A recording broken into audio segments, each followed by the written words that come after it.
Good evening. How are you all? I'll try again. Good evening. How are you all? Great. My name is Elizabeth King. Now, my name may be unfamiliar to most of you, but in the world of microbiology, I'm a superstar. See, my work in bacteriology has saved thousands of lives, and the awards given in my name continue to support groundbreaking contributions to science. I was born right here in Atlanta in 1912. Everyone called me Betty.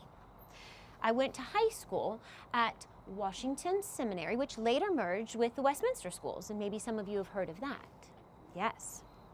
I can remember my aunt gave me a tea party my senior year, and the Atlanta Constitution Society pages said that I was lovely and popular.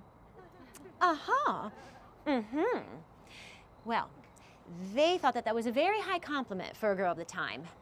But you know what? They didn't realize that I had plans far beyond the society pages.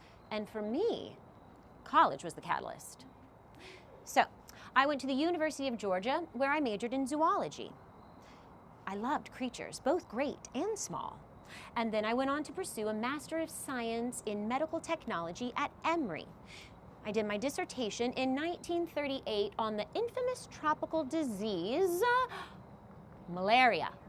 Yes. Oh, I could go on all night, and I bet you could too. So after college, I couldn't wait to start my career. But World War II erupted.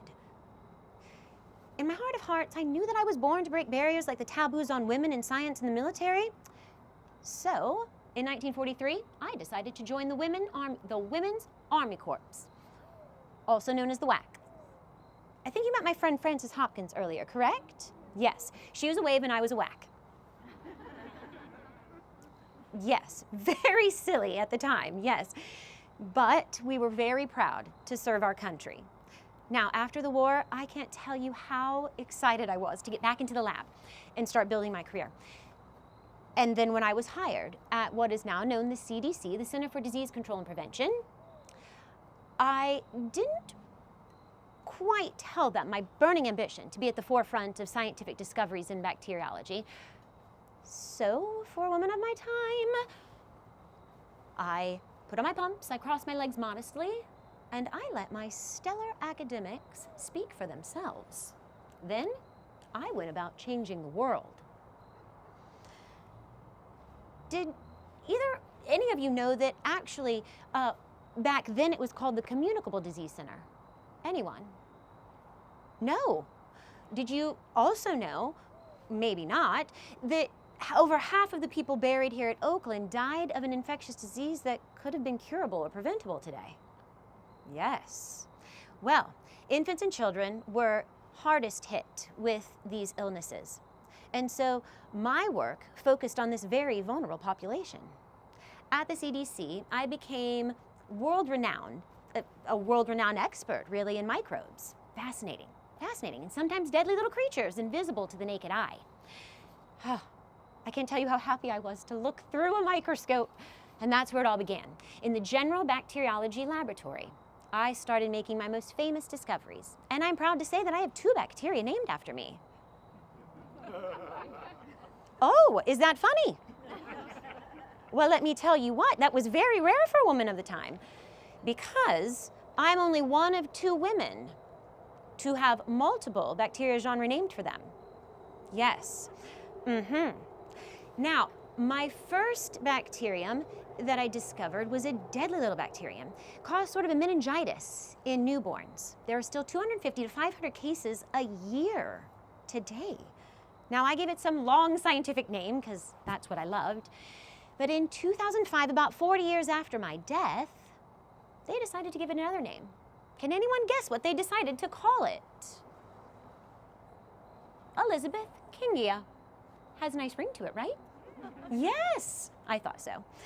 Now, my second bacterium that I discovered was called Kingella kingi. This was also just a little devil, very dangerous in children, but it took nearly 30 years for the significance of this discovery to be fully recognized. I guess I was so far ahead of my time that medical technology had to catch up to me. Well, last but not least, I passed away in 1966 at the young age of 53. I guess all of the scientific discoveries couldn't exempt me from life's ultimate challenge. But you know what? I live on in the lasting impact of my work and the awards given in my name. And I am very proud to say that I also wrote a book in 1964 on pathogenic bacteria, which was used well into the 1990s. Well, I've kept you all long enough. I just want to say thank you for coming and letting me speak to you tonight. You know, thank you. Everybody passes me by, maybe like you all, and they don't quite realize how many lives that I have saved. Maybe theirs, or honestly, maybe even yours. Well, have a wonderful night. Goodbye.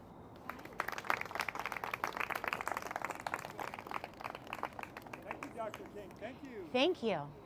Have a wonderful evening.